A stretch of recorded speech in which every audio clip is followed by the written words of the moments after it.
economic hitman.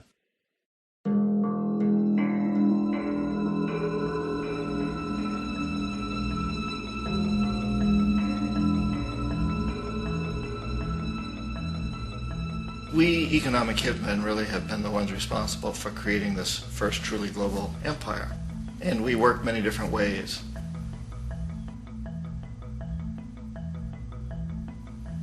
But perhaps the most common is that we will identify a country that has resources our corporations covet, like oil, and then arrange a huge loan to that country from the World Bank or one of its sister organizations. But the money never actually goes to the country. Instead, it goes to our big corporations to build infrastructure projects in that country, power plants, industrial parks, ports, things that benefit a few rich people in that country, in addition to our corporations, but really don't help the majority of the people at all. However, those people, the whole country is left holding a huge debt. It's such a big debt they can't repay it, and that's part of the plan, that they can't repay it. And so at some point, we economic hitmen go back to them and say, listen, you lost a lot of money, can't pay your debt, so sell your oil real cheap to our oil companies. Allow us to build a military base in your country, or send troops in support of ours to someplace in the world like Iraq, or vote with us on the next UN vote. To have their electric utility company privatized and their water and sewage system privatized and sold to U.S. corporations or other multinational corporations. So there was that whole mushrooming thing, and it's so typical of the way the IMF and the World Bank work, that you put a country in debt, it's such a big debt it can't pay it, and then you offer to refinance that debt and pay even more interest. And you demand this quid pro quo, which you call a conditionality or good governance, which means basically that they've got to sell off their resources, including many of their social services, their utility companies, their school systems sometimes, their penal systems, their insurance systems, to foreign corporations. So it's a double, triple, quadruple whammy. The precedent for economic hitmen really began back in the early 50s when democratically elected Mossadegh, who was elected in Iran. He was considered to be the hope for democracy in the Middle East and around the world. He was Time Magazine's Man of the Year. But one of the things that he'd run on and began to implement was the idea that foreign oil companies needed to pay the Iranian people a lot more for the oil that they were taking out of Iran. The Iranian people should benefit from their own oil. Strange policy. We didn't like that, of course. But we were afraid to do what we normally were doing, which was to send in the military. Instead, we sent in one CIA agent, Kermit Roosevelt, Teddy Roosevelt's relative. And Kermit went in with a few $1 million and was very, very effective and efficient. And in a short amount of time, he managed to get Mossadegh overthrown and brought in the Shah of Iran to replace him, who always was favorable to oil. And it was extremely effective. Bombs overflow Tehran. Army officers shout that Mossadegh has surrendered and his regime as virtual dictator of Iran is ended. Pictures of the Shah are paraded through the streets as sentiment reverses. The Shah is welcomed home. So back here in the United States, in Washington, people looked around and said, wow, that was easy and cheap. So this established a whole new way of manipulating countries, of creating empire. The only problem with Roosevelt was that he was a card-carrying CIA agent, and had he been caught, the ramifications could have been pretty serious. So very quickly at that point, the decision was made to use private consultants to channel the money through the World Bank or the IMF or one of the other such agencies, to bring in people like me who worked for private companies, so that if we got caught, there would be no governmental ramifications.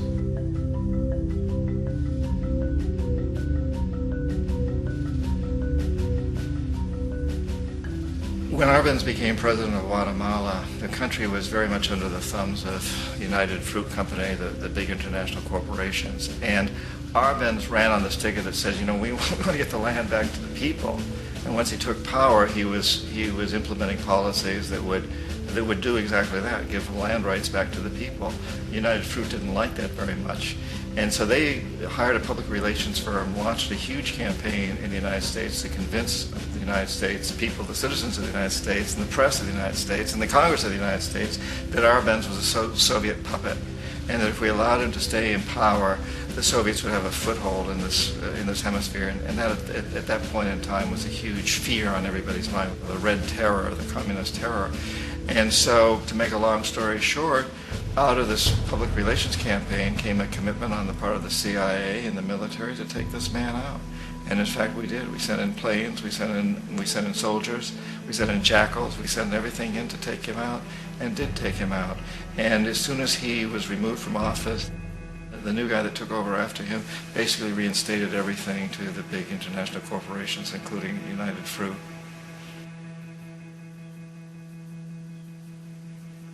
Ecuador for many, many years had been ruled by pro-U.S. dictators, often relatively brutal.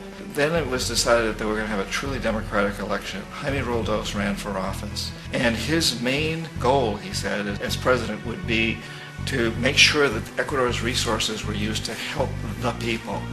And he won, overwhelming, by more votes than anybody had ever won anything in Ecuador. And he began to implement these policies to make sure that the profits from oil went to help the people. Well, we didn't like that in the United States. I was sent down as one of several economic hitmen to change Roldos, to corrupt him, to bring him around, to let him know, okay, you can get very rich, you and your family, if you play our game, but if you continue to try to keep these policies you've promised, you're going to go. He wouldn't listen. He was assassinated. As soon as the plane crashed, the whole area was cordoned off. The only people allowed in were U.S. military from a nearby base and some of the Ecuadorian military. When an investigation was launched, two of the key witnesses died in car accidents before they had a chance to testify. A lot of very, very strange things that went on around the assassination of Jaime Roldos. I, like most people who've really looked at this case, had absolutely no doubt that it was an assassination. And of course, in my position as an economic hitman, I was always expecting something to happen to Jaime, whether it be a coup or assassination, I wasn't sure, but that he would be taken down because he was not being corrupted. He would not allow himself to be corrupted the way we wanted to corrupt him.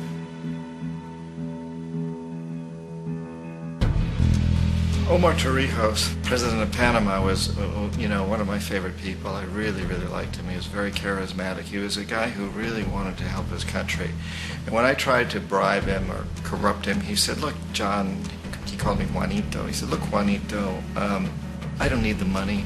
What I really need is for my country to be treated fairly. I need for the United States to repay the debts that you owe my people for all the destruction you've done here. I need to be in a position where I can help other Latin American countries win their independence and be free of this terrible presence from the north that you people are exploiting us so badly. I need to have the Panama Canal back in the hands of the Panamanian people. That's what I want. And so, leave me alone. Don't try to bribe me. It was 1981, and in May, Jaime Roldos was assassinated. And Omar was very aware of this. Torrijos got his family together and he said, I'm probably next, but it's okay because I've done what I came here to do. I've renegotiated the canal. The canal will now be in our hands. He just finished negotiating the treaty with Jimmy Carter. In June of that same year, just a couple of months later, he also went down in an airplane crash, which there's no question was executed by CIA-sponsored jackals. Tremendous amount of evidence that one of Torrijos' security guards handed him at the last moment as he was getting on the plane a tape recorder, a small tape recorder that contained a bomb.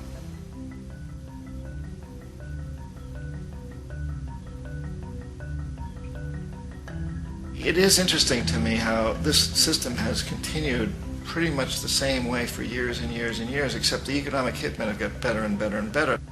Then we come up with, very recently, what happened in Venezuela. In 1998, Hugo Chavez gets elected president, following a long line of presidents who had been very corrupt and basically destroyed the economy of the country. And Chavez was elected amidst all that.